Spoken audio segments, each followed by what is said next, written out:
وہ خوشبو کے تعاقب میں عشق کی راہ پر تتلی کے رنگوں کو شمار کرتے کرتے اپنے آپ سے بچھڑ گیا۔ محبوب سے مکالمے نے اس کو ذوق جمال، قوی حوصلہ اور دل میں اتر جانے کی کیفیت بخشی۔ وہ جدائی کا تمغہ اور بچھڑ جانے کا سوز لے کر سرزمین عشق سے کوچ کر گیا۔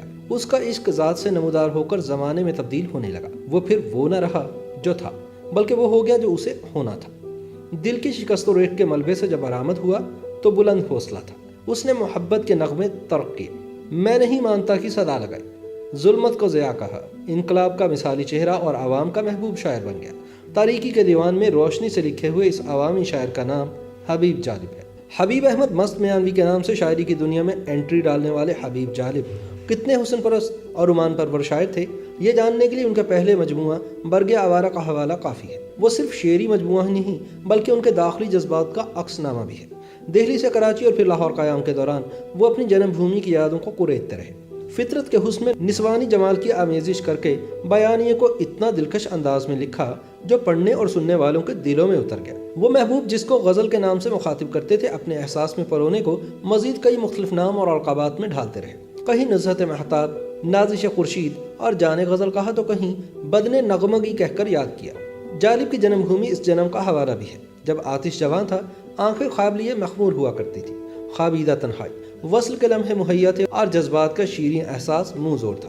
زمانے کا حسد آڑے آیا، محبت پر دولت نے شب خون مارا، ہند سے حروف پر فاتح ہوئے، عشق ہار گیا، سماج کی فتح ہوئی، لیکن اس لمحہ کمزور سے بغاوت نے جنم لیا۔ ایسی بغاوت جس نے محبوبیت کو نہ ماننے کے نعرہ مستانہ جیسی انقلابیت کے رنگ سے بدل دیا۔ جمہوریت کی آبرو اور عوام کا شاعر ہونا اس کا مقدر ٹھہرا۔ اپنے محبوب کے لیے رخصتی کے عنوان سے نظم لکھی جو ہارے ہوئے محبوب کا رزمیہ ہے۔ لکھتے ہیں، تو کلی نزہتوں نکہتوں میں پلی، چھوڑ کر شہر گل سوئے صحرا کو چلی، وہ سلگتا دیا تو سحر کی کرن، سوچتا ہوں یہی کیسے بہلے گا من، دھڑکنوں کو سکون کیسے بخشے گا دھن، لوگ تجھ کو کہیں گے نصیبوں چلی۔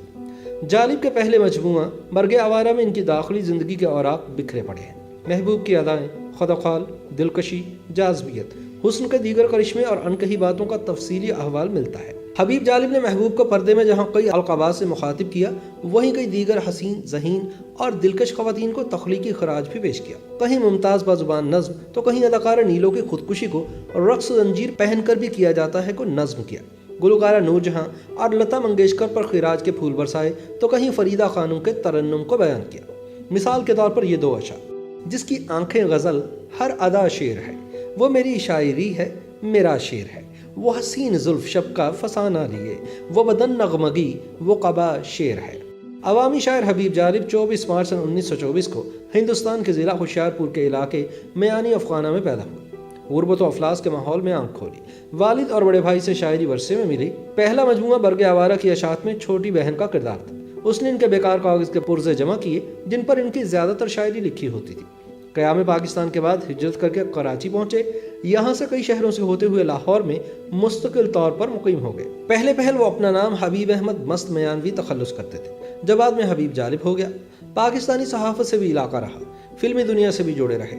ایوب خان اور یحییٰ خان کے مارشل آن آفس ہونے پر بطور متحرک سیاسی کارکن اور حساس دل رکھنے والے شاعر کے بھرپور احتجاج کیا، نتیجے میں جیلیں بھگتی۔ مادر ملت فاطمہ جناح کے جلسوں میں اپنی شاعری ترنم میں پڑھنے سے شہرت کا پروانہ ان کے نام جاری ہوا۔ جدوجہد کے دنوں میں ضیاء الحق اور بھٹو کا جبر بھی سہا، بے نظیر بھٹو سے قربت رہی۔ پرویز مشرف کے دور میں بھی وکلاء تحریک میں ان کی شاعری کو احتجاج کے طور پر دوبارہ دہرایا گیا۔ انہوں نے خواتین کے ایک جلسے میں ان پر برسنے والی لاٹھیاں اپنے جسم پر سہیں۔ اس منظر کو معروف فوٹوگرافر اظہر جعفری نے کیمرے کی آنکھ میں محفوظ کر لیا تھا۔ وہ تصویر اب ایک تاریخی حوالہ ہے۔ حبیب جالب کی شعری نسخہ جات اب کلیات کی شکل میں قارئین کے لیے مارکیٹ میں دستیاب ہے، جبکہ ان کی سوانح عمری جالب بیتی بھی شائع ہو چکی ہے۔ حبیب جالب بطور بیٹے اور بھائی فرمانبردار، بطور شوہر ملنسار اور محبت کرنے والے، اور بطور والد شفیق رہے۔ اپنی زندگی کو والد کی شاعری اور نظریات کے فروغ کے لیے وقف کر دینے والی طاہرہ حبیب جالب سے گفتگو میں حبیب جالب کی زندگی کے کئی دیگر پہلو منفرد انداز میں منکشف ہوتے محسوس ہوتے ہیں۔ وہ کہتی ہیں کہ والد میرے لیے آدرش ہے، نشان منزل ہیں، جنیاتی طور پر ان کی بغاوت مجھ پہ منتقل ہوئی ہے۔ بچے ماں کی لوری سن کر سوتے ہیں، ہم نے اپنے والد سے لوری سن۔ وہ گھر میں والدہ اور بہن بھائیوں سے انتہائی دوستانہ انداز میں گفتگو کرتے، ہنسی مذاق کرتے۔ انہوں نے زندگی کی تلخیوں کو اپنے شعری ڈھال سے روکے رکھا، ہم سے ہمیشہ اچھے دوستوں جیسے مراسم رکھے۔ یہ الگ بات ہے کہ زندگی اور سماجی رویوں نے جہاں ایک طرف انہیں شہرت دی تو دوسری طرف ان کی روح پر کچوکے بھی لگا۔ وہ جب جیل جاتے تو پورے محلے کو پتہ ہوتا تھا۔ ہم دکانداروں سے راشن لے لیا کرتے تھے اور ان کو خبر ہوتی تھی کہ جب ان کا والد واپس لوٹے گا تو ان کا قرض بھی ادا ہو جائے گا۔ اپنے ایام اسیری کے دنوں میں جب ان کی بیگم ملاقات کو آئیں تو گفتگو میں خان کی پریشانیوں کا ذکر بھی نکلا اور موضوعات بھی زیر بحث آئے۔ اس پر انہوں نے ایک نظم بعنوان ملاقات لکھی جس کا اقتباس یوں ہے: جو ہو نہ سکی بات وہ چہروں سے عیاں تھی، حالات کا ماتم تھا ملاقات کہاں تھی، اس نے نہ ٹھہرنے دیا پہروں میرے دل کو، جو تیری نگاہوں میں شکایت میری جان تھی۔ حبیب جالب جیسے شاعر کسی بھی سماج کا ضمیر ہوتے ہیں۔ زمانہ حال میں جالب کی شاعری حسب حال ہے۔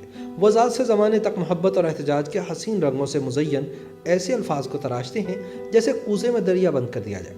وہ معاشرے کی توڑ پھوڑ سے دل گرفتہ بھی ہوتے ہیں اور آمرانہ طاقتوں کے سامنے مزاحمت بھی کرتے ہیں، مگر سب سے بڑھ کر یہ بات ہے کہ زندگی نے جب تک ان سے وفا کی، وہ بنگال اور پنجاب میں رہ جانے والے دلکشی اور حسن کی یادوں کو سرگوشیوں میں دہراتے رہے۔ بلند و بانگ لہجے کے پیچھے ایک معصوم شخص تھا جو خوشبو کے تعاقب میں عشق کی راہ پر تتلی کے رنگوں کو شمار کرتے کرتے اپنے آپ سے بچھڑ گیا۔